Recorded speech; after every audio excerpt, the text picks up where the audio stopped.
Friends, आज मैं BA part first में पेपर फर्स्ट का कंसेप्ट ऑफ कस्टम के बारे में वर्णन करने जा रही हूँ कि प्रथा की अवधारणा क्या है और प्रथा किसे कहते हैं।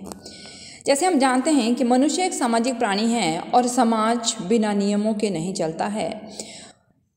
इसी तरह से सामाजिक प्रतिमान का एक अनौपचारिक रूप प्रथा है जो नियमों का हस्तांतरण पीढ़ी दर पीढ़ी करने के बाद नाम दिया जाता है। सभी समाजों तथा सभी कालों में समूहों कल्याण का कार्य करती हैं।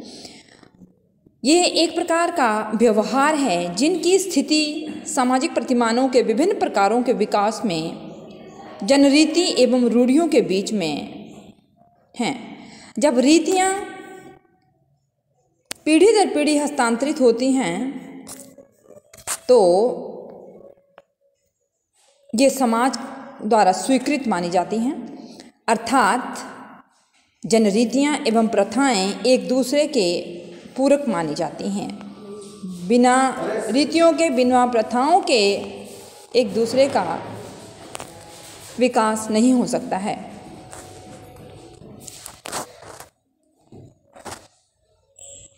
अर्थात ये एक प्रकार की वे आदतें हैं जिन्हें समाज आदिम से आधुनिक काल तक अपनाता आया है। ये आदतें मनुष्य का व्यवहार बन जाती हैं और वो व्यवहार फिर रीतियों, कार्य प्रणालियों और व्यवस्थाओं में परिवर्तित हो जाते हैं जिन्हें आज हम प्रथा का नाम देते हैं।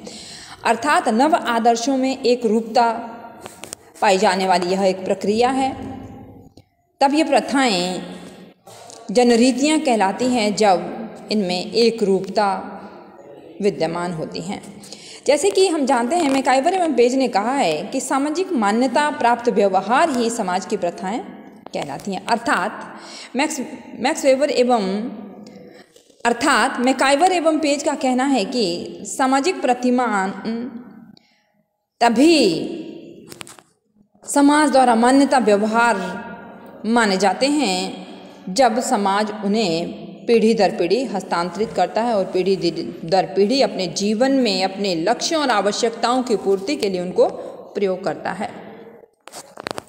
इसी तरह से किंग्सले डेविस का भी कहना है कि पीढ़ी दर पीढ़ी हस्तांतरित हुआ व्यवहार ही प्रथाएं हैं। अर्थात समाज से मान्यता प्राप्त कार्य करने की विधियां ही समाज की प्रथाएं कहलाती हैं।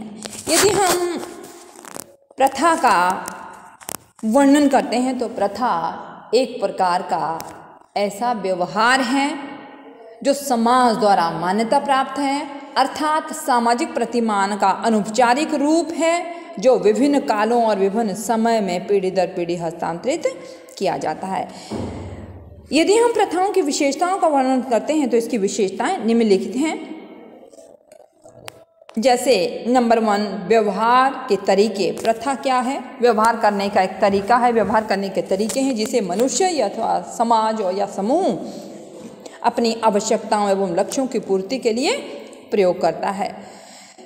बिना परंपराओं के, बिना प्रथाओं के, बिना कार्य करने की विधियों के कोई भी लक्ष्य परिपूर्ण नहीं होता है। दूसरा है समाज द्वारा मान्यता प्राप्त, यानी अभी आपने ऊपर भी पढ़ा है कि मैकाइवर एवं पेज ने कहा है कि प्रथाएं वे नियम हैं जो समाज द्वारा मान्यता प्राप्त करते हैं। इसके साथ ही प्रथाएं हस्तांतरण की एक विधि है। प्रथाएं वे हैं जिनका हस्तांतरण पीढ़ी दर पीढ़ी किया जाता है, स्वतः विकसित होने वाली एक प्रक्रिया है एवं मनोवैज्ञानिक लक्षणों के आधार पर यदि हम इसका प्रयोग करते हैं तो प्रथाएं आदतन बन जाती हैं और व्यक्ति अपने मन और व्यवहार के अनुसार इसका प्रयोग करता है और लक्ष्यों की पूर्ति करता है। अनौपचारिकता भी इसकी एक विशेषता है जो कि सामाजिक प्रतिमान का मुख्य अंग मानी जाती है। सामाजिक नियंत्रण के साधन को इसने और महत्वपूर्ण माना है कि प्रथाओं के द्वारा समाज पर नियंत्रण रखा जा सकता है, क्योंकि जब प्रथाएं या कार्यप्रणालियां या आदतें व्यक्ति अपने जीवन के कार्यों की पूर्ति के लिए करता है तो उन लक्ष्यों की पूर्ति के लिए वो उन आदतों को जो कि पीढ़ी दर पीढ़ी हस्तांतरित होती है उनका प्रयोग करता है और अपने कार्यों की पूर्णता करता है। अंत में यदि हम प्रथाओं के महत्व का वर्णन करते हैं तो प्रथाएं हमेशा समाज, समूह या व्यक्ति के सामाजिकरण में सहायक होती हैं। ये व्यक्ति के या समूह के सामाजिकरण में कैसे सहायक होती हैं, इसका वर्णन यदि हम करते हैं तो जब व्यक्ति अपना जीवन प्रारंभ करता है या कोई नया समूह बनता है तो वो समूह जिसमें कि विभिन्न सदस्य संगठित होते हैं वो उन नियमों का पालन करते हैं जो पहले से ही हमारे समाज में, हमारे संगठनों में विद्यमान होते हैं और उनका हस्तांतरण करते हैं और वो उसी के द्वारा अपने कार्यों की पूर्ति भी करते हैं। दूसरा है व्यवहार करने की एक पद्धति में सहायक है, यानी प्रथाओं को एक ऐसी पद्धति माना है जो व्यक्ति अपने व्यवहार में प्रयोग करके, अपने उस पद्धति को प्रयोग करके उसे सहायता मिलती है या कार्य करने में उसे सफलता मिलती है, वो अधिक प्रगतिशील, अधिक विकासशील हो जाता है। तीसरा है सामाजिक नियंत्रण में उपयोगी। यदि हम प्रथाओं का महत्व का वर्णन करते हैं तो ये सामाजिक नियंत्रण, समाज को नियंत्रित करने में, सोशल कंट्रोल में सबसे उपयोगी मानी जाती हैं, क्योंकि यदि हम सामाजिक नियंत्रण में इसका प्रयोग नहीं करते हैं तो समाज हमारा अनियंत्रित हो जाता है और अनियंत्रित समाज में अनेकों प्रकार की समस्याएं उत्पन्न होती हैं और वो समस्याएं फिर हमारे विकास में बाधा बनती हैं। नेक्स्ट है व्यक्ति, समूह एवं समाज को सुरक्षा प्रदान करना। व्यक्ति को भी, समूह को भी और समाज को भी, सभी को हमारी प्रथाएं, क्योंकि ये जीने की एक ढंग है, क्योंकि ये जीने की एक विधि है, क्योंकि ये जीने की एक पद्धति है, चाहे वो व्यक्ति के लिए हो, चाहे वो समूह के लिए हो, चाहे वो समाज के लिए हो, सभी के लिए ही इसको महत्वपूर्ण माना जाता है। नेक्स्ट है व्यक्ति, समाज एवं समूह को संतुलित भी रखती है। क्या रखती है? प्रथाएं। क्यों संतुलित कैसे रखती हैं? क्योंकि जब व्यक्ति अपनी आवश्यकताओं, अपने लक्ष्यों की पूर्ति के लिए आगे बढ़ता है, अपने जीवन यापन के लिए आगे बढ़ता है, तो वो जो पहले से समाज में विद्यमान होती हैं आदतें और व्यवहार और नियमावलियां या पद्धतियां, वो उसी को प्रयोग करके आगे हस्तांतरण करता है। इसीलिए इसको व्यक्ति में संतुलन बनाए रखने में, समाज में संतुलन बनाए रखने एवं समूह को संतुलित रखने में भी सहायक सिद्ध हुई हैं। व्यक्ति, समाज एवं समूह को संगठित एवं व्यवस्थित भी रखती है। ये सभी चीज़ों को, समूह को संगठित एवं व्यवस्थित रखने में संगठित भी रखती है। क्यों? जब आदमी नियमों में रहेगा अपने आप संगठित रहेगा, जब आदमी नियमों के अनुसार कार्य करेगा अपने आप व्यवस्थित रहेगा, और संगठन और व्यवस्था ही महत्वपूर्ण है। समाज एवं समूह को स्थायित्व प्रदान करने में महत्वपूर्ण।